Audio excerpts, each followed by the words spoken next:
네, 안녕하세요. 방금 소개받은 AWS 솔루션즈 아키텍트 권신중이라고 합니다. 반갑습니다. 저는 한 50분 정도 클라우드 네이티브 환경에 맞는 IT 운영 원칙 그리고 모범 사례에 대해서 설명을 드릴 건데요. 내용이 좀 무겁죠. 운영 관리 좀 무거운 주제이긴 합니다만 좀 집중해 주셨으면 좋겠고요. 목차는 이렇습니다. 클라우드 네이티브 환경 몇 가지 한번 돌아볼 거예요. 클라우드 환경이 되면 바뀌는 것들이 몇 가지가 있는데 이 바뀌는 이 변화가 운영에는 어떤 영향을 미치는지 이런 관점에서 좀 들여다볼 거예요. 네, 그렇다면 이제 본 세션의 주제일 수도 있는 클라우드 환경에 맞는 운영이란 무엇인가에 대해서 살펴보고 여러분들이 AWS에서 운영 관리를 편하게 하실 수 있도록 어떠한 저희 서비스들을 사용하실 수 있는지 총 4가지 카테고리에 맞는 서비스를 소개시켜 드리고요. 마지막으로는 좀 도전적인 질문이죠. 나는 정말 잘하고 있는가에 대해서 어떻게 체크를 할 수 있는지 셀프 어세스먼트 방법도 알려드릴 예정입니다. 네, 클라우드 네이티브 환경이라는 몇 가지 변화가 있는데 어떻게 보면 좀 식상할 수도 있어요. 근데 이것이 운영 관점에서 어떻게 영향을 미치는지 한번 보도록 할게요. 첫 번째 IT 리소스의 특징을 보시면 일반적으로 온프레미스 환경에서는 자원이 좀 스태틱하죠. 정적이죠. 한번 장비를 갖다 놓으면 내구 연한이 끝날 때까지는 보통 별로 신경 쓰지 않고 그냥 그대로 있죠. 새로운 장비를 추가한다든지 폐기한다든지 이런 것도 그렇게 드문 일은 아닙니다. 하지만 클라우드 환경에서는 다이내믹하죠. 사실 그래서 고객분들이 다이내믹한 이런 클라우드 환경 이점을 누리시기 위해서 AWS를 선택하신 이유 중에 하나죠. 하지만 관리 또는 운영 입장에서 봤을 때에는 이런 상황이 발생합니다. 저희 오토스케일링 그룹 같은 걸 사용하시게 되면 이론적으로는 오토스케일링 그룹 안에 들어있는 EC2 인스턴스의 개수가 계속 바뀌어요. 그래서 어제는 100대, 오늘은 1000대, 내일은 물음표 이렇게 될 수가 있는 거죠. 기존 환경에서는 우리 서버는 몇 대 있고 어디에 있고 다 아시는 건데 클라우드 환경에서는 모를 수가 있어요. 모르는 게 당연한 거고 이런 환경의 변화에 맞는 운영 방식을 고민하셔야 됩니다. 두 번째 특성은 관리 대상이 변화됩니다. 왼쪽은 온프리미스 환경인데요. 보시다시피 데이터 센터부터 이제 관리를 하시고 하드웨어, 하이퍼바이저 다 모두를 관리를 하셔야 되는데 클라우드에서는 밑에 세 개는 저희가 관리해드리죠. 데이터 센터, 그리고 인프라, 그리고 하이퍼바이저. 이건 EC2 기준입니다. 고객분들은 이제 이 위에 올라가는 OS부터 시작하는 애플리케이션 스택, 그런 데이터베이스, 그런 데이터 그 자체만 관리를 하시면 되는데 이건 단지 관리 대상이 축소된다는 말씀을 드리는 건 아니에요. 보시면 하드웨어는 이제 더 이상 관리하실 필요가 없기 때문에 예전처럼 어떤 작업을 위해서 CD를 들고 DC 데이터 센터에 가실 필요가 없다는 거예요. 보시면 오른쪽 위에 있는 하얀색 부분들은 모두 소프트웨어적인 방식으로 컨트롤 하실 수가 있습니다. 그래서 이걸 말씀드릴 때 보통 나오는 이야기가 IAC를 말씀드리죠. 인프라스트럭처 에즈 코드, 코드로 인프라를 관리하세요. 그럴 수가 있는 환경을 맞이하시게 됩니다. 세 번째는 리소스 배포 속도인데요. 네, 기존 환경보다는 굉장히 빠르게 배포할 수가 있죠. 그래서 개발팀이나 또는 데이터 사이언스 팀이라든지 리소스가 급하게 필요하신 분들 빨리 애플리케이션 만들어서 배포를 해야 된다. 이럴 때 바로바로 몇 번 클릭이면 자원을 만드실 수가 있는데 또는 운영 또는 관리 이런 입장에서 봤을 때는 물음표가 좀 생기죠. 이렇게 막 만들어도 되는 건가? 막 써도 되는 건가? 이런 자원들은 열심히 배포되고 있는 것 같은데 우리 조직의 표준 같은 건 따르고 있는가? 물음표가 좀 생겨요. 리소스 비용에 대해서는 왼쪽은 온프리미스 환경은 투자 비용이 발생합니다만 클라우드에서는 오펙스, 그러니까 운영 비용으로 들어가게 되는데 사실 많은 고객분들이 내가 클라우드를 사용하고 있구나, 이것이 클라우드구나라고 느끼는 그 순간이 언제냐면 고지서를 받을 때입니다. 고지서를 이렇게 매달 꽂히게 되는데 고지서가 이제 도착하게 되면은 사실 왼쪽 환경, 온프리미스 환경에서는 그 장비들이 굉장히 고가죠. 하드웨어가 고가고 몇 억이 넘어가는데 걔를 한번 사면 잊어버리고 몇 년 지나게 되면 그 장비가 내가 얼마 주고 샀는지 다 까먹죠. 정말 오른쪽 같은 클라우드 환경을 하시게 되면은 매달 꽂히게 되고 운영팀에서 계속 이제 챌린지가 들어오죠. 이를 어떻게 줄일 수 있는가? 방법은 없는 건가? 계속 챌린지가 들어오고 운영팀 입장에서는 고려하실 게 많습니다. 그 리소스 대화는 자세히 한번 볼까요? 보통 이건 데브옵스에서 많이 말씀드리는 표현이긴 합니다만 기존 온프리미스 환경에서의 자원, 리소스는 보통 반려동물이라고 말씀드립니다. 이름이 다 있어요. 이름이 다 있고 얘는 대체할 수가 없습니다. 대체 불가능하죠. 하지만 클라우드 환경에서는 보통 가축이라고 말씀드려요. 그래서 가축처럼 대한다 이런 말씀드리는 게 아니고 얘는 이름이 없어요. 특징 이름이 없고 언제나 대체 가능하고 내가 언제나 필요할 때 사용할 수 있도록 항상 준비가 되어 있어야 돼요. 그런 의미에서의 가축을 말씀드리는 겁니다. 이게 이제 이렇게 클라우드 환경의 변화를 좀 말씀드렸는데요. 이제 클라우드 환경이 그렇다면 이제 여기에 맞는 운영 방식은 어떻게 해야 되는가를 좀 설명드릴게요. 먼저 운영 프로세스를 먼저 보면 저희는 보통 5가지 축을 사이클로 말씀드리는데 자세히 보면은 맨 위에 있는 인프라스트럭처, 프로비저닝부터 시작해서 컨피그레이션, 모니터링 또는 거버넌스 앤 컴플라이언스 그리고 자원 최적화 보통 5가지를 말씀드리는데 이제 클라우드 환경에서 운영 프로세스를 뭔가 새로운 게 있다라고 기대하신 분들이 있다라고 하면 좀 실망할 수도 있어요.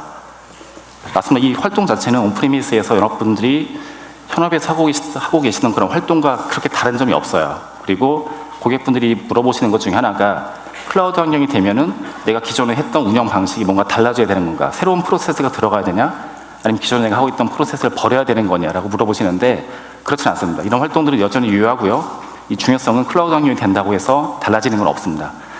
단 달라지는 게 있다라고 한다면 이 사이클이 돌아가는 속도예요. 이 속도를 굉장히 빠르게 돌려야 되고 그리고 주기적으로 자주 반복할 수 있어야 됩니다. 그게 클라우드 환경의 운영 프로세스가 되는 이유고요. 예를 들어 보면 그 녹색 부분을 보시면 거버넌스 앤 컴플라이언스가 있는데 컴플라이언스라고 쓰고 감사라고 한번 읽어보면 예를 들어서 이제 계속 연중 감사 같은 게 들어오지 않습니까? 운영 감사가 들어오는데 그 감사를 만약에 일주일에 한 번 또는 한 달에 한 번 이런 감사가 들어온다 이렇게 생각해 보면 굉장히 피곤하겠죠. 그리고 맨 마지막 단계이자 중요한 활동 중인 리소스 옵티마이제이션, 자원 최적화라고 하는데 보통 이거는 연간 계획을 많이 세우시죠. 해가 바뀔 때, 해가 바뀌기 전에 내년에는 최적화 활동을 뭐뭐뭐 하겠다라고 해서 승인받고 예산 따내고 등등 하시는데 클라우드 환경에서는 이 활동 자체도 굉장히 쉽게 일상적으로 반복하실 수가 있게 돼요. 또는 그래야만 됩니다. 그게 이제 클라우드 환경에 맞는 운영 프로세스라고 말씀드릴 수 있는 거죠. 운영 목표를 말씀드릴 텐데요. 보통 조직에는 이렇게 3가지 팀이 일반적으로 있죠. 개발팀, 보안팀, 운영팀. 그 3팀이 가지고 있는 목표는 서로 다릅니다. 개발팀은 어떻게 하면 빨리 개발해서 테스트하고 배포할 것인가를 집중하시고요. 보안팀의 목적은 보안이죠. 보안이고 운영팀은 그런 약간 물음표를 가지고 계시면서 안정성을 생각하시게 되는데 클라우드에서 운영 목표는 어떻게 하면 이 3가지 팀이 가지고 있는 목표의 그런 건강한 긴장 관계를 만족시키면서 이 비즈니스 목표 빠르게 그리고 안전하게 어떻게 하면 빨리 그리고 안전하게 우리 애플리케이션을 배포할 수 있을까, 이것이 운영 목표가 되어야 됩니다. 다음에는 운영 원칙인데요. 3가지를 말씀드릴게요. 처음에는 자동화입니다. 클라우드 환경에서 운영하실 때 온프리미스도 마찬가지지만 자동화는 반드시 고려를 하셔야 하는 부분이고요. 자동화를 말씀드릴 때 같이 말씀드리는 게 우리 목적에 맞는, 운영 목적에 맞는 적절한 도구, 자동화 도구를 선택하셔야 된다는 걸 말씀드리죠. 두 번째는 가시성 확보입니다. 이건 보통 대시보드를 말씀드리는 건 아니고요. 그래서 여기서 말씀드리는 가시성이라고 하는 것은 내가 관리하고 있는 AWS 클라우드 자원들에 대해서 어떤 일들이 지금 발생하고 있는지 또는 그 변화가 우리 표준 라든지 가이드라인, 컴플라이언스 표현들은 다양합니다만 이런 표준에 맞게 제대로 운영되고 있는지는 계속 이제 챙기셔야 되는 게 운영 원칙이 돼요. 클라우드 환경에서 변화라고 하면 얘는 굉장히 빠르게 그리고 일상적으로 자주 반복되어야 되는 거죠. 네, 그러면 고객분들이 AWS 환경에서 가져가실 수 있는 운영 관리 서비스들을 소개시켜 드릴 거예요. 얘는 이제 도구인 거고요. 이 도구라는 것은 결국 클라우드 환경에 맞는 운영 프로세스, 운영 원칙, 목표들을 달성하기 위해서 내가 어떤 도구를 한번 써볼까? 이런 관점에서 보셨으면 좋겠어요. 그래서 이 서비스들은 보다시피 저희는 총 4가지 카테고리에 대해서 각각의 서비스 라인업들이 있어요. 프로비저닝, 컨피그레이션 매니지먼트, 모니터링, 그리고 오퍼레이션과 컴플라이언스 관리 총 4가지 카테고리에 대해서 설명을 드릴 건데요. 이 서비스들의 특징이 뭐냐면 이 서비스의 개별 기능도 물론 있겠습니다만 굉장히 서로 밀접하게 인티그레이션이 되어 있다는 게 특징이에요. 그 부분에 대해서는 뒷단에 좀 설명을 드릴 수 있을 것 같고요. 그래서 지금부터는 이 서비스들에 대해서 유스케이스 중심으로 몇 가지 설명을 드릴 거예요. 첫 번째는 프로비저닝 쪽입니다. 클라우드 포메이션과 서비스 카탈로그를 설명드릴 텐데요. 시나리오는 이렇습니다. 오전에 혹시 아키텍처 세션을 들으신 분 많으시겠지만 아주 간단한 3티어 웹 애플리케이션을 만들어 본다라고 가정을 해볼게요. 콘솔에 들어가서 작업을 한다 싶을 때에는 리전 선택하고 VPC, 라우팅, RDS 이런 작업들 굉장히 많이 하실 거고요. 이런 작업들이 뭐 새로운 건 아닙니다. 몇 번 반복하시다 보면은 진짜 별거 아니고 막 클릭 몇 번으로 정말 가능해요. 인풋도 좀 필요하지만. 그런데 이제 상황이 바뀌어서 이렇게 아주 간단하게 만든 이 애플리케이션을 다른 리전에 배포해 본다고 생각해 볼게요. 이렇게요. 지금 6개 리전을 잡았습니다만 이런 상황이 발생한 경우가 일반적이죠. 클라우드 AWS를 사용하시는 고객분들의 니즈 중에 하나가 글로벌 서비스 아니겠습니까? 배포를 하게 되는데 이렇게 보시면 동일한 작업을 6번 반복하게 되고, 이게 중요한 건 한번 배포된 환경이 그대로 계속 있으면 좋긴 하겠지만 어느 순간이 되면은 원했든 또는 그렇지 않든 간에 뭔가 변화가 생길 수도 있어요. 근데 그런 경우는 얘를 6번 또 반복을 해줘야 되는 그런 것들이 있는 거죠. 또 사람이 하다 보면 실수가 발생할 수도 있습니다. 이럴 때 사용하실 수 있는 서비스가 이제 클라우드 포메이션이라는 서비스예요. 방금 설명드렸던 3티어 웹 애플리케이션을 하나의 저희는 스택이라고 불러요. 그 스택을 먼저 정의하고 그 스택을 정의하는 그런 템플릿 파일을 만들게 되는 거죠. 이를 야물 또는 JSON 파일 형태로 만드실 수 있는데 얘는 일반적인 텍스트 편집기에서도 가능합니다. 이런 템플릿을 만들고요. 이제 얘를 S3 또는 뭐 템플릿 파일 이쪽에 S3 쪽에 템플릿 파일을 올려요. 그 다음에 저희 클라우드 포메이션에서 이제 돌리게 되면 여러분들이 처음에 구상하셨던 3티어 웹 애플리케이션이든 어떤 거든 스택이 자동으로 만들어집니다. 한번 배포된 스택 같은 경우는 이제 업데이트라든지 롤백 기능도 지원을 하고요. 이 클라우드 포메이션 같은 경우는 많은 분들이 아시겠지만 저희 CI/CD 도구인 코드 시리즈하고 밀접하게 연결이 되어 있어요. 그래서 클라우드 포메이션을 말씀드릴 때 얘는 단순한 템플릿을 만들고 배포하는 도구가 아니고 얘도 이제 IAC 관점, 인프라스트럭처 에즈 코드에서 굉장히 CI/CD 그런 파이프라인을 태울 수 있는 그런 게 되는 거죠. 그 템플릿 파일을 혹시 만들어 보신 분 계시겠지만 굉장히 좀 길고 좀 복잡합니다. 근데 결국 이제 바퀴를 만드실 필요가 없다는 이야기는 고객분들이 많이 사용하시는 그런 그 대표적인 애플리케이션 스택 같은 거, 웹 애플리케이션이라든지 뭐 오토 스케일링 그룹, ELB 이런 기본적인 스택 같은 경우에는 저희가 GitHub에서 그 파일들을 제공하고 있어요.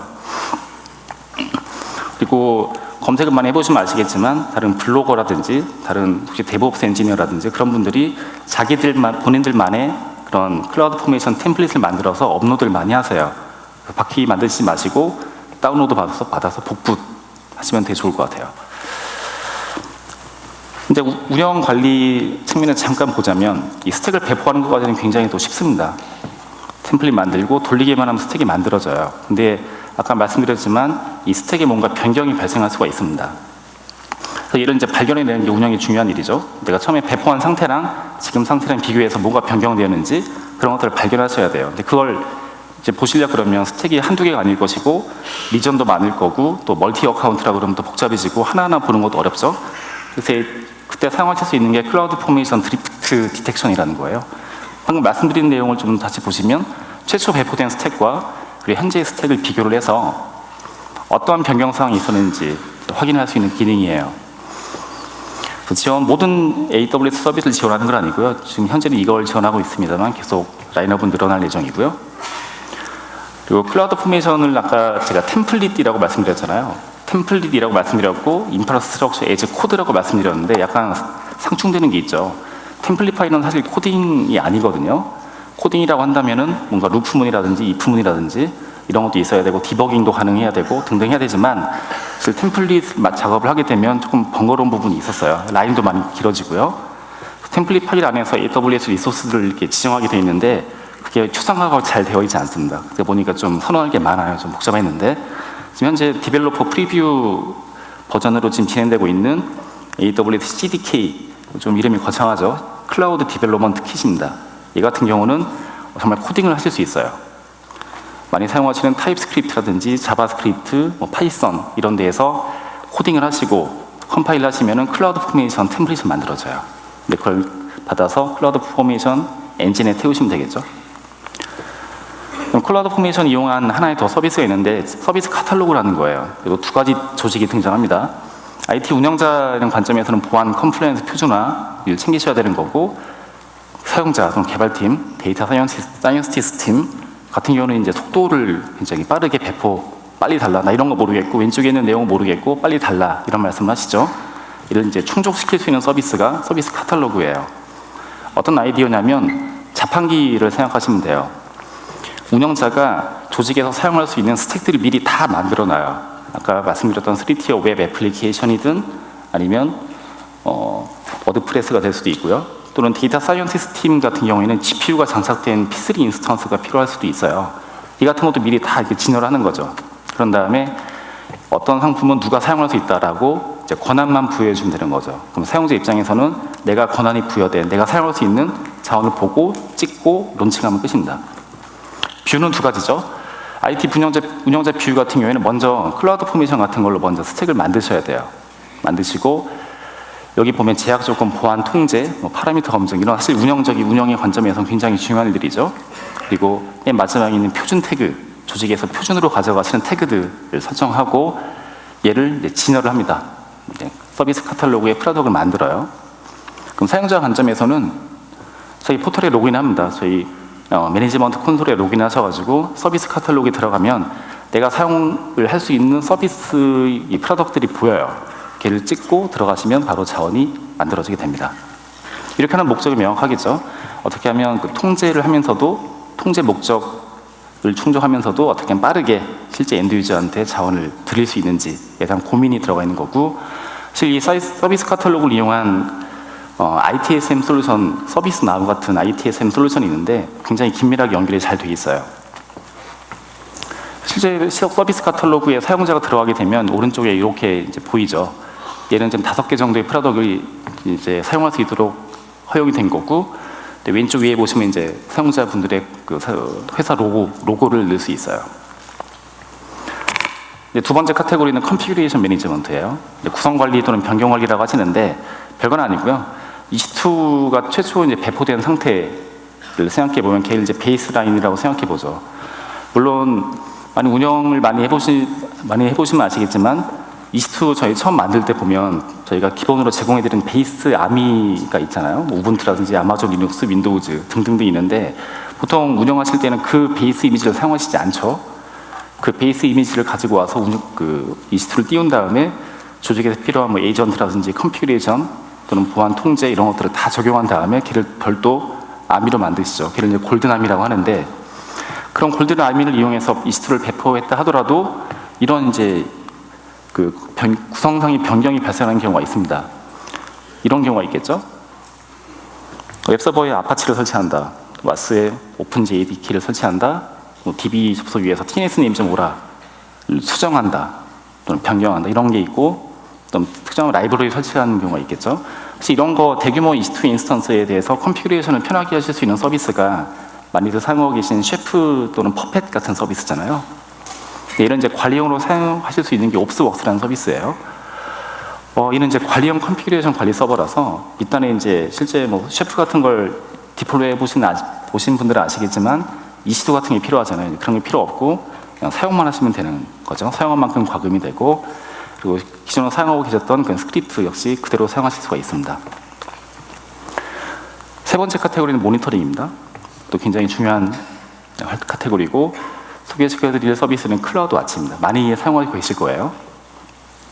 클라우드 와치의 목적은 AWS 환경은 물론 하이브리드 그리고 온프리미스의 애플리케이션 및 그 인프라스트럭처까지 모니터링 할 수 있는 그런 서비스고요. 일단 얘는 가시성 확보의 목적이 굉장히 중요합니다. 대시보드를 제공해서, 대시보드를 사람이 계속 이제 바라보고 있지는 않습니다만 어떤 문제가 생겼을 때 이 특정 구간에 어떤 일이 발생했는지를 이제 들여다보고 이런 목적으로 사용을 하시고요. 두 번째는 모니터링은 이제 두 가지 측면이라고 할 수 있겠죠. 보통 숫자로 이제 값들이 나오게 되는 매트릭들. 아시겠지만 대부분의 AWS 서비스들은 매트릭을 가지고 있어요. EC2는 물론이고 람다라든지 API 게이트웨이 등등. 그래서 매트릭 중에서 이 매트릭은 내가 모니터링 해야겠다라는 것도 운영에서 굉장히 중요한 활동 중 하나입니다. 그럼 반대로 얘기하면은 AWS 서비스를 좀 잘 이해하시기 위해서는 각 서비스들이 제공하고 있는 매트릭을 보실 필요도 있어요. 그 두 번째 활동은 로그죠. 시스템 로그라든지 애플리케이션 로그, 에러 로그, 디버깅 로그 등등등도 당연히 모니터링 대상이 됩니다. 하지만 모니터링에서 가장 중요한 활동은 오른쪽에 있는 액션이죠. 사실 대시보드를 아무리 멋지게 만들었다 하고 생각할 수 있는 그 수많은 모든 로그를 다 수집했다라고 가정을 해도 걔를 들여다보지 않고 거기서 어떤 문제가 있다 없다에 얘를 판별하지 않으면 별로 의미가 없을 거예요. 걔는 모니터링을 할 수 없고 다른 표현이겠죠.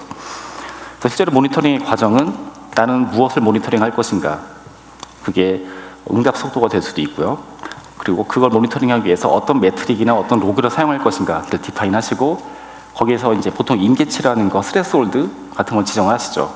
걔를 뭐 초과한다든지, 그 임계치 내려가면은, 임계치보다 내려가면은 뭔가 문제가 생겼고, 거기에 대해서 마지막에 액션을 취해주게 됩니다. 가장 간단한 액션은 이메일 받는 거죠. 이메일 또는 문자 메시지 받는 거죠. 이것부터 시작해서 조금 더 프로액티브하게 생각하신다면, 어떤 이벤트가 발생했을 때 사전에 정의한 뭔가 액션을 자동으로 시스템이, 도구가 할 수 있게 만든다면 좀 더 운영은 편해지겠죠. 그래서 클라우드 와치를 말씀드릴 때 각각 활동에 대한 이런 매핑되는 서비스를 말씀드리는데, 사실 액션 부분에 대해서 좀 많이 들여다볼 필요가 있어요. 이 클라우드 와치 이벤트는 굉장히 유스 케이스도 굉장히 많습니다. 지금 보고 계신 건 한 고객사의 대시보드예요. 대시보드인데 그래프가 4개가 있죠.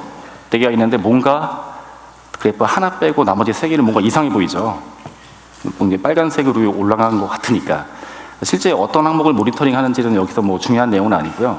대시보드를 많이 이제 꾸미실 텐데, 제가 생각하는 대시보드의 그 중요한 속성, 그리고 좋은 대시보드란 무엇인가, 그것은 간결성인 것 같아요. 누구나 봐도 이상하네, 괜찮네, 이걸 판별할 수 있도록 가장 심플하게, 그리고 핵심이 되는 매트릭을 뽑아서 대시보드를 구성하시면 훨씬 운영이 좋겠죠.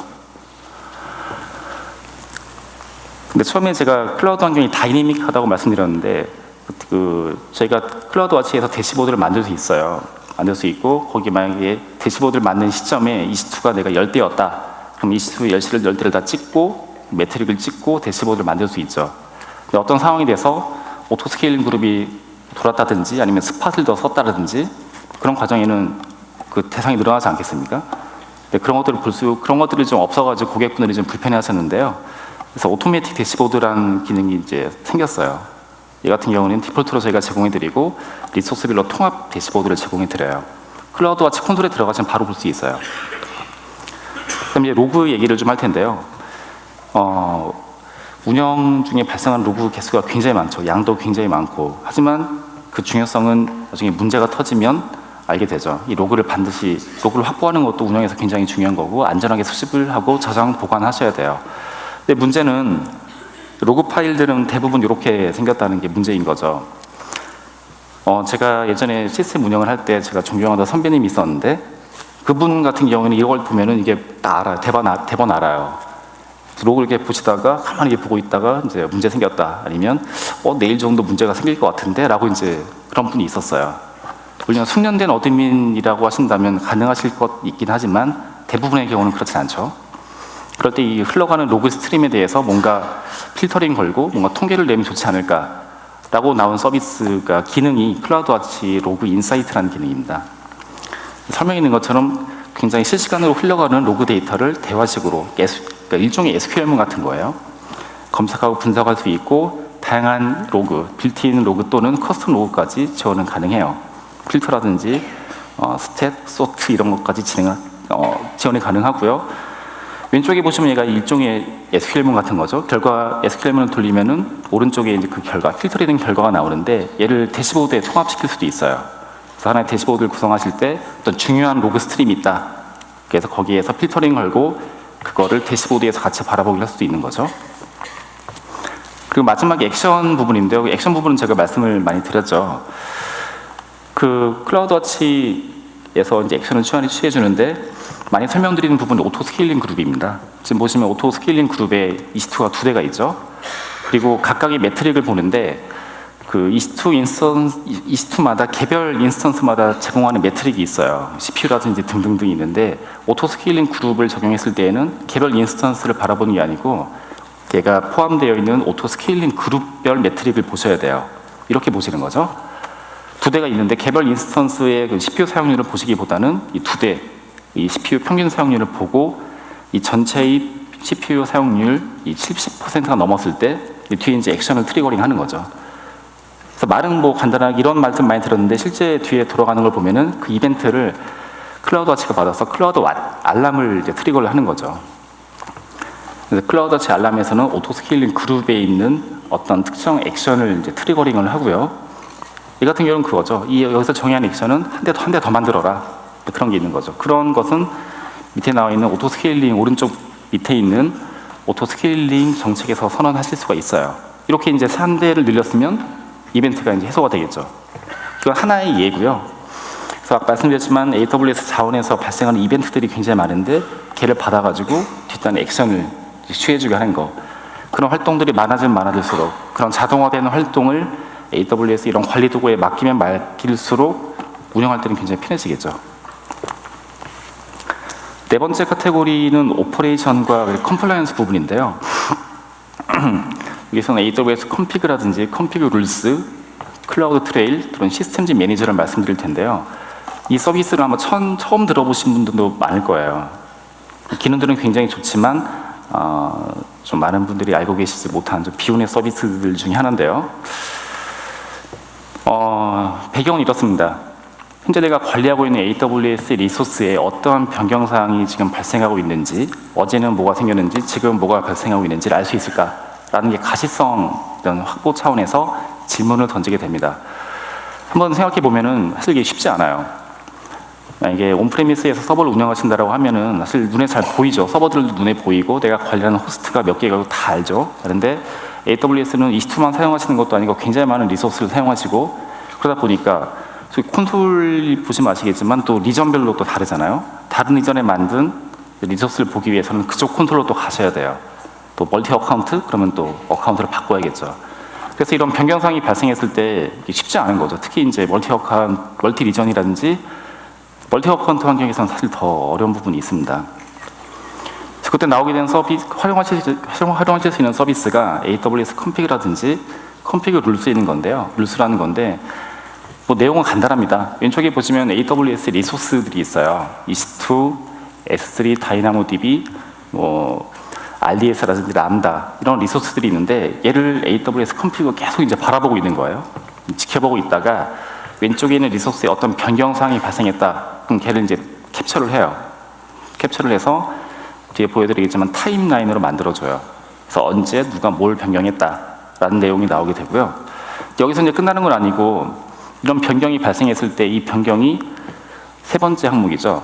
우리 조직의 어떤 표준, 컴플라이언스 또는 운영 표준에 맞는지, 그럼 이 변경사항들이 표준에 맞는지 그렇지 않은지를 이제 식별하셔야 되는 거죠.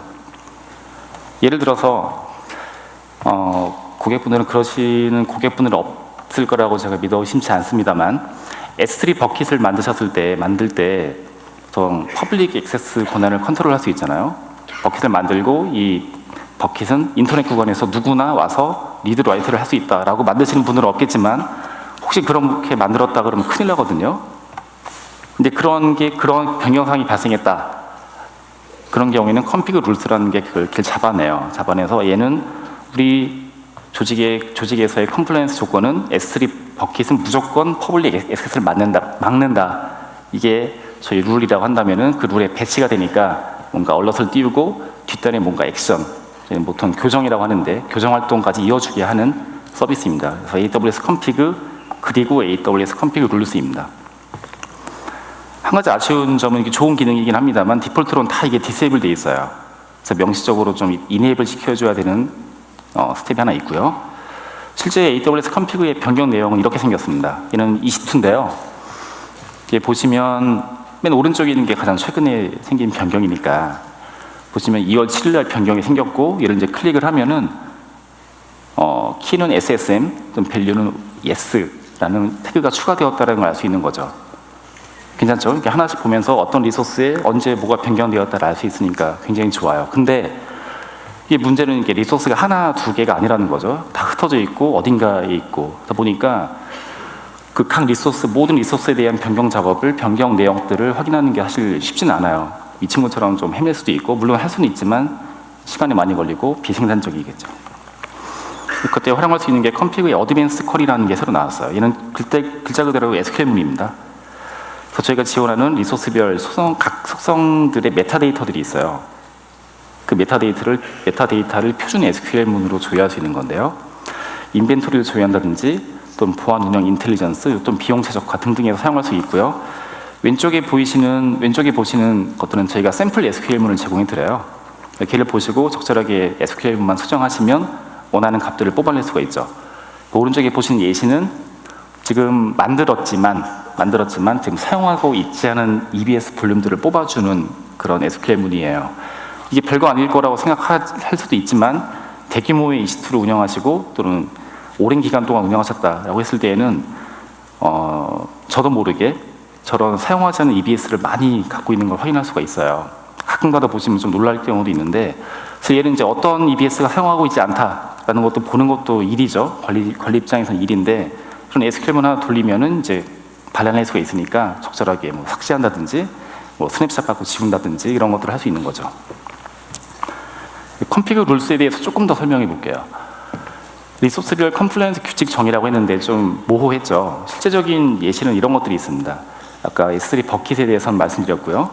그리고 RDS 스토리지, 얘는 암호화되어야 된다. 이것도 하나의 이제 규칙이 되겠죠. 이거는 고객분들이 정의하시는 겁니다.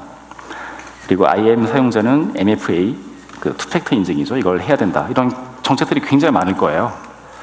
그래서 얘를 요약하면 두 가지 중 하나인 거죠. 뭐 해야 된다, 또는 하면 안 된다. 이게 두 가지가 보통 컴플라이언스를 말씀드릴 때 하는 얘기죠. 너 그거 해, 하지 마. 이 두 개죠. 이 규칙을 정의하는데 이 규칙을 코드로 정의하는 거예요. 지금 보시는 건 저희 컴피그에서 빌트인으로 제공해드리는 컴피그 룰스예요. 내용을 보시면 방금 제가 설명드렸던 그런 예시들이 들어가 있죠. 이게 현재 빌트인 룰이 한 80여 가지가 넘어요.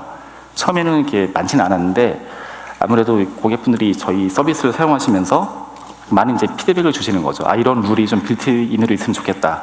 받아서 계속 이제 업데이트가 되고 있습니다. 그런데 이 룰을 이제 코드로 만들 수 있다고 말씀드렸잖아요. 뭐 마찬가지입니다. 바퀴 발명할 필요 없어요. 직접 만드실 수도 있고, 저희가 그 룰들을 보면은 다 이렇게 코드로 되어 있거든요. 그걸 적절하게 설정하시고 조직이 가져가시는 컴플라이언스 요건, 그런 룰 만드신 다음에 저희 AWS 컴피그 룰스와 연동을 하실 수가 있어요. 이걸 하게 되면 이제 사실 가시화를 하기 위해서 이제 대시보드를 제공하는 거죠. 이 같은 경우는 지금 뭔가 빨간색 부분은 좀 안 좋은 거죠. 이 대시보드를 제공하거든요. 룰이 굉장히 많이 설정되어 있고, 이 예시는 제가 임의로 하나 설정한 룰인데 SSH를 막는 그런 룰이 있어요. 보통 SSH가 되게 운영에서는 편하긴 합니다만 보안 관점에서는 막을 필요가 있거든요. 그래서 이런 룰을 걸고, 얘 같은 경우는 EC2에 대해서 저 룰을 돌린 다음에 SSH가 허용되는 그런 시큐리티 그룹이 있다 없다, 얘가 바라보고 있는 건 시큐리티 그룹을 바라보고 있어요. 시큐리티 그룹 방화벽 서비스 있죠? 걔를 바라보면서 SSH가 뭔가 열려있다, 이런 애들을 적발해서 대시보드를 만들어주는 거죠. 이제 탐지도 좋고 이렇게 대시보드로 들여다보는 것도 좋습니다만, 실제 가장 이런 걸 하는 목적 자체가 뭐냐면 교정이에요. 뭔가 컴플라이언스에 맞지 않는 그런 상황이 발생했을 때는 뒤에 액션을 취해 주셔야 돼요. 보시다시피 AWS 컴피그 룰스라는 게 관리를 하고 있는 AWS 리소스를 계속 바라보고 있다고 했잖아요. 그때 변경사항이 발생한 거죠. 해는 그가 룰을 위반한 거예요. 그런 상황이 발생하면은 클라우드와치 이벤트에 그 내용을 전달하고 이제 얘는 이런 액션들을 취할 수 있는 거죠. 하나의 예인데, 이것도 관리자가 어떤 변경이 발생돼서 예를 들면 컴플라이언스 조건에 맞지 않은 변경이 발생되었다, 얘를 이메일로 받는 것도 하나의 교정이죠. 이메일로 받아서 콘솔을 접속해서 다시 매뉴얼로 교정을 하는 것도 하나의 예시가 될 수 있습니다. 이거 같은 경우는 그 위반한 룰 자체가 그렇게 크리티컬하지 않을 때는 이런 패턴을 가져갈 수가 있어요. 그러니까 룰 중에 컴피그 룰 중에서 하나의 예는 그게 있어요. 뒤에 좀 설명드리겠지만 조직에서 태그들을 다 관리하시잖아요. 대규모 워크로드를 운영하실 때 태깅 전략이 굉장히 중요한데, 그래서 어떤 리소스를 배포할 때 그 리소스에는 반드시 어떤 우리 조직에서 표준으로 정의하고 있는 태그를 가져야만 된다라는 것도 룰로 정의할 수가 있어요. 그래 뭐 코스트 센터라든지 이런 것들은 반드시 포함되어야 된다. 이렇게 같은 경우는 그런 변화가 발생했을 때, 그런 룰 위반 형태가 발생했을 때 바로바로 뭐 조치할 필요는 없는 거죠. 뭐 다음날 해도 되는 거고 몰아서 할 수도 있는 거고. 근데 그거 말고 아까 설명드렸던 S3 같은 경우이지 않습니까? 퍼블릭 구간이 열렸다. 얘 같은 경우는 바로바로 이제 조치를 해야 되는 거죠. 그때 사용할 수 있는 게 이제 람다라든지 뒤에 설명드릴 시스템즈 매니저, 이 자동화 이런 옵션들을 통해서 교정 조치를 자동화할 수 있는 거죠.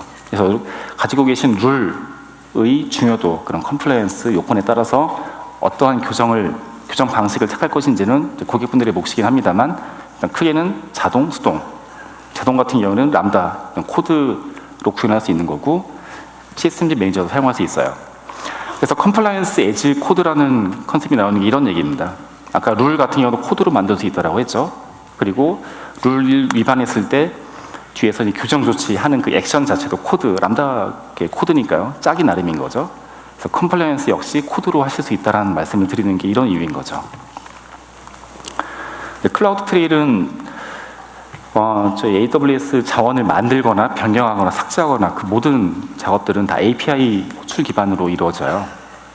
그런 내용들을 다 기록해서 감사 또는 향후 컴플라이언스 이런 목적에 사용하는 서비스고요. 얘는 클라우드와치 이벤트나 로그랑 통합돼서 어떤 크리티컬한 그런 변경이 발생되었다. 예를 들어서 누군가가 EC2를 터미네이션했다. 그런 이벤트가 발생했을 땐 뒤에 이제 알람 같은 거 생성해서 뒤에 이제 교정이라든지 얼러트, 노티피케이션 같은 걸 줄 수가 있어요. 그리고 이제 S3 오브젝트도 많이 신경 쓰일 텐데 버킷 안에 들어있는 오브젝트 레벨로 로깅이 가능해요. 물론 뭐 버킷별로 이네이블 하시긴 해야겠지만, 그리고 굉장히 중요한 데이터들이 S3 버킷에 들어가 있고 누가 언제 그거를 어떤 API를 날렸다라는 것들을 로깅하고 싶다 했을 때는 클라우드 트레일을 연동할 수가 있어요. 네, 클라우드 트레일은 이렇게 생겼습니다.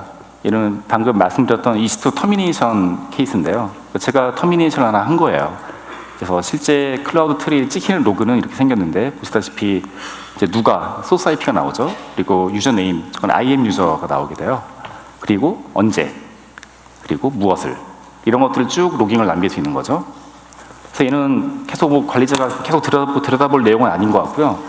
주기적으로 이제 감사 목적이라든지 누가 이거 했지라고 이제 궁금증이 물음표가 생겼을 때 들여다볼 수 있는 거죠.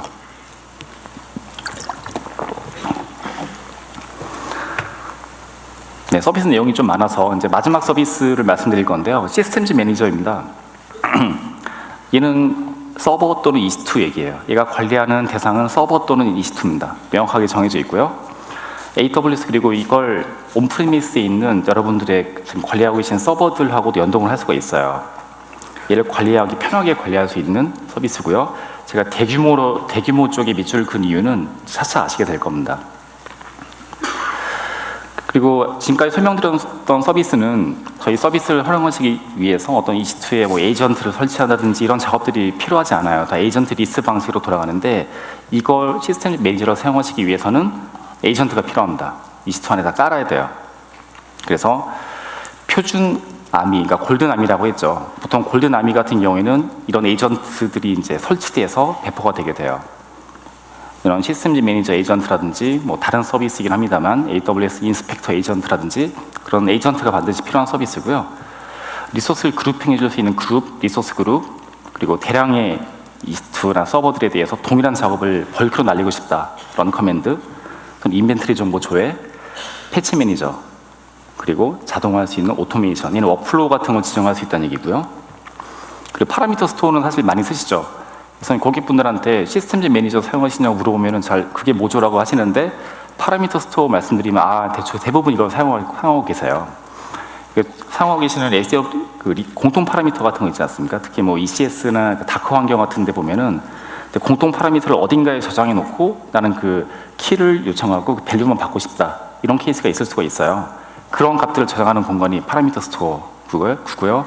얘는 시스템즈 매니저 하위 기능으로 들어가 있습니다.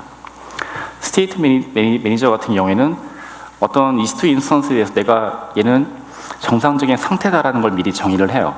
상태를 정의를 하고 그 상태랑 벗어나는 일이 생긴다 싶을 때에는 정상으로 만들어주는 그런 기능을 해요.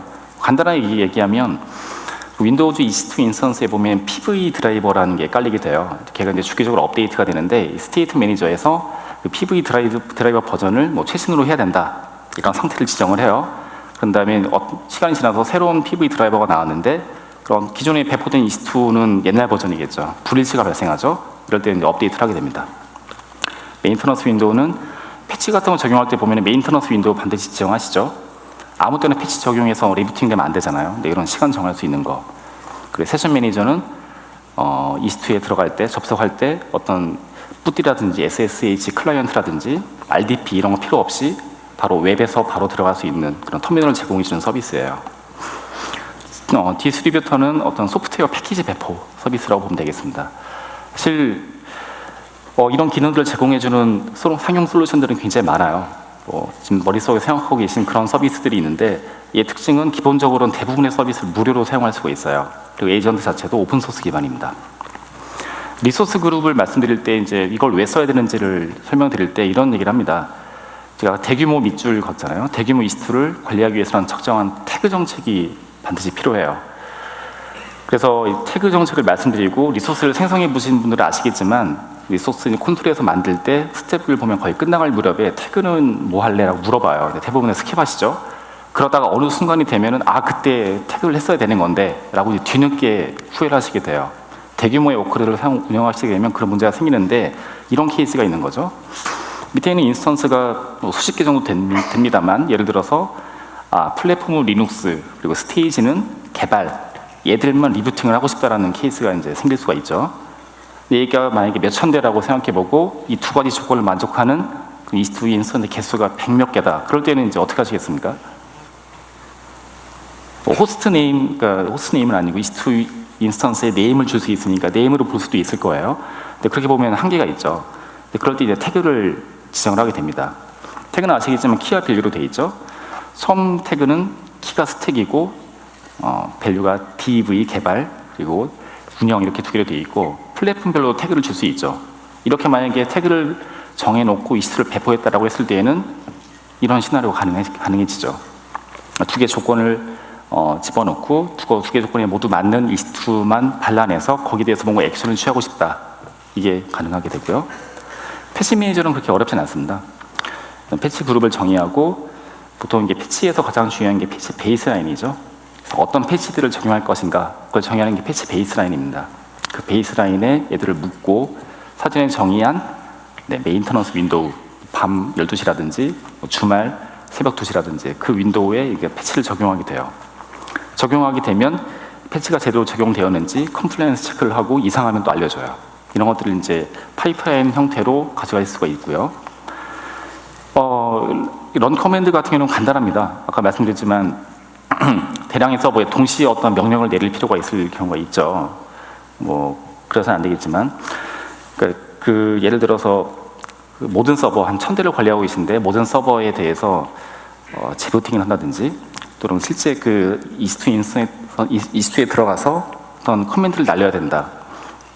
예를 들어서 크론이 어떻게 적용되었는지, 또 NTP 서버는 어떻게 설정되어 있는지 이런 것들을 보려면 다이다이 다 들어가야 되는 거잖아요. 그러실 필요 없이 저희 다큐먼트라는 걸 활용하셔서 관리 대상 인스턴스를 지정하고 수행하면 됩니다. 여기서 이제 태그가 사용돼요. 그래서 몇천 대가 있을 때 하나하나씩 찍을 수도 물론 있습니다. 매뉴얼 방식이긴 합니다만 보통 태그로 많이 관리하시고요. 윈도우즈 파워쉘 또는 리눅스 쉘도 지원을 하고, 얘는 사용하는 경우에는 부트스트래핑이라든지 OS 애플리케이션 환경 설정 변경 많이 사용하게 됩니다. 다큐먼트도 마찬가지로 코드를 말씀드리기 위해서 제가 갖고 왔는데요. 지금 보시는 건 빌트인 다큐먼트들이에요. 얘를 보면 이렇게 코드 형식으로 되어 있어요. 파라미터는 어떻게 되어 있고, 밑에 보면 메인 스텝이라고 되어 있는 게 있는데, 이제 그런 것들에 대해서 어떤 액션들을 취할 수 있다는 걸 코드로 정의를 하게 되어 있어요. 이걸 가지고 적절하게 이제 복붙을 하시면은 여러분들만의 이런 다큐먼트들이 만들어지게 되고, 이걸 기반으로 이제 자동화를 많이 할 수 있습니다. 세션 매니저는 보통 이렇죠. 보통 대부분의 EC2 인스턴스는 프라이빗 서브넷에 있잖아요. 그래서 인터넷 구간에서 그 EC2에 붙기 위해서는 퍼블릭 쪽에 베스천 호스트 같은 걸 두시고 점프 호스트를 하신다든지 SSH 터널링 같은 거 하시는데, 근데 그럴 필요가 없다는 거죠. 저기 세션 매니저가 있는데 접속을 먼저 요청을 해요. 이거 요청할 때에는 어떤 별도의 소프트웨어가 필요하지 않습니다. 클라이언트가 필요한 게 아니고 저희 콘솔에서 스타트 세션이라는 버튼을 누르면 이 요청이 날아가고, 얘는 이제 그 요청한 사용자가 권한이 있는지 체크하고, 권한이 있으면 바로 터미널을 열어줘요. 웹에서 바로 열어주고, 그 내용은 클라우드 트레일 쪽에 기록이 됩니다. 그래서 이거 사용하게 되면은 인바운드 네트워크 포트를 오픈할 필요도 없고, 소프트웨어 관리도 필요 없게 되고요. IAM을 통해서 액세스 컨트롤 가능하니까 보안적으로 우수하고 로그도 남을 수 있죠. 그리고 디폴트 기능은 아닙니다만 실제로 이제 어떤 사용자가 이스트에 들어가서 어떤 작업들을 했다라고 이제 쭉 이런 리스트가 있을 거잖아요. 근데 그 내용을 S3 또는 클라우드 와치 로그스 쪽에 보낼 수가 있어요. 제가 접속해서 뭐 네스테트를 때리고 뭐 등등등 LS를 때리고 이런 작업 모든 명령어 및 수행 결과가 별도의 저장을 하게 만들 수도 있어요. 마지막 파라미터 스토어는 좀 빠르게 진행할 건데요. 이런 것죠. 네임과 밸류가 있는데 보시면 이 네임 같은 경우는 패스워드예요. 근데 민감한 정보라서 암호화가 필요한 거죠. 이런 공통 파라미터를 저장하는 공간인데 얘는 패스워드다 보니까 KMS를 사용합니다. 그래서 파라미터 스토어가 KMS를 통해서 스트링 값을 암호화한 다음에 저장을 해요. 그래서 위에 보시는 건 암호화된 값이죠. 그리고 EC2가 있어요. EC2는 요청하는 것은 밸류를 요청하는 게 아니고 위에는 네임을 요청하게 돼요. 서밋 2019 데모 패스워드 요청하게 되는데 필요한 게 권한이 필요합니다. 명시적으로 KMS에서 키를 사용할 수 있는 인크립션, 디크립션 할 수 있는 권한이 필요해요. 이 권한이 있으면은 파라미터 스토어에 요 네임을 요청하게 되면은 얘가 이제 복호 요청을 하게 되고 값을 던져주게 됩니다. 권한이 없으면 이제 에러가 떨어져요. 너 권한 없다 이런 게 나오게 되고 이렇게 되면은 이제 패스워드 리사이클하는 것도 편해지겠죠. EC2만 가능한 건 아니고요. ECS에서 태스크 정의하실 때도 사용하실 수가 있고 람다에서도 다 연동이 가능해요. 근데 이제 마지막입니다. 나는 정말 잘하고 있을까? 이제 관리 운영 프로세스 알겠고 툴도 대충 알겠는데 나는 정말 잘하고 있을까? 라고 이제 보통 AWS 솔루션즈 아키텍트한테 물어보시죠. 우린 정말 잘하고 있습니까? 물어보시는데 그럴 때 저희가 말씀드리는 게 웰 아키텍티드라는 프레임워크예요. 그러니까 좋은 아키텍처라는 것은 보안, 안정성, 성능, 그리고 비용 최적화, 그리고 운영 효율성 이 5가지 항목에 대해서 저희가 베스트 프랙티스를 제공해드리고 어떤 가이드라인 같은 거 제공해드려요. 이거는 저희가 2006년부터 클라우드 사업을 시작하면서 지금까지 굉장히 많은 고객분들 만나고 수많은 워크로드를 같이 접했어요. 근데 그러면서 저희가 얻게 된 그런 자산이라고 할 수 있겠습니다. 백서 형태로 제공이 되었고 우리 정말 잘하고 있는지 고객인지 요청을 하시면 저 같은 SA가 방문해서 같이 리뷰를 하는 게 일반적인 과정이었는데 이게 툴이 새로 나왔어요. 서비스가 새로 나와서 이 서비스를 직접 여러분들이 사용하실 수가 있어요. 워크로드를 등록하신 다음에 이제 체크리스트, 질문을 해요. 그러니까 보안 관점에서는 MFA를 이네이블 하고 있는지 막 물어봐요. 물어보고 답을 해주게 되면 스코어링이 나오고 잘하고 있습니다, 그렇지 않습니다를 알려드리고 그렇지 않은 경우에는 어떻게 하시면 좋겠다라는 것도 이제 알려드리는 기능이 있어요. 그래서 얘는 한번 셀프 어세스먼트 하신 다음에 교정하시고 다시 한번 돌리시고 계속 반복하시면은 대시보드도 제공하니까 내가 정말 잘하고 있는지를 셀프 어세스먼트를 하실 수 있는 좋은 서비스가 되겠습니다. 이제 마지막 장표인데요. 마지막 장표는 고민하다가 다시 운영 프로세스로 다시 돌아왔어요. 처음에 말씀드렸지만 운영 프로세스 자체는 사실 되게 평범하죠. 새로운 거 없습니다만 이제 제 바람은 제 짧은 세션 이후에 이걸 보시고 이 돌아가는 속도를 좀 어떻게 하면 빠르게 돌릴 수 있을까? 자주 반복해서 할 수 있을까를 고민하셨으면 좋겠고요. 근데 그걸 가능하게 하는 도구 중에 하나가 AWS의 관리 서비스예요. 이런 관점에서 저희가 제공해드리는 관리 서비스를 좀 들여다보시고 괜찮다 싶으면 한번 적용해 보시는 것도 제가 말씀드리도록 하겠습니다. 네, 긴 시간 경청해 주셔서 감사합니다. 이상입니다.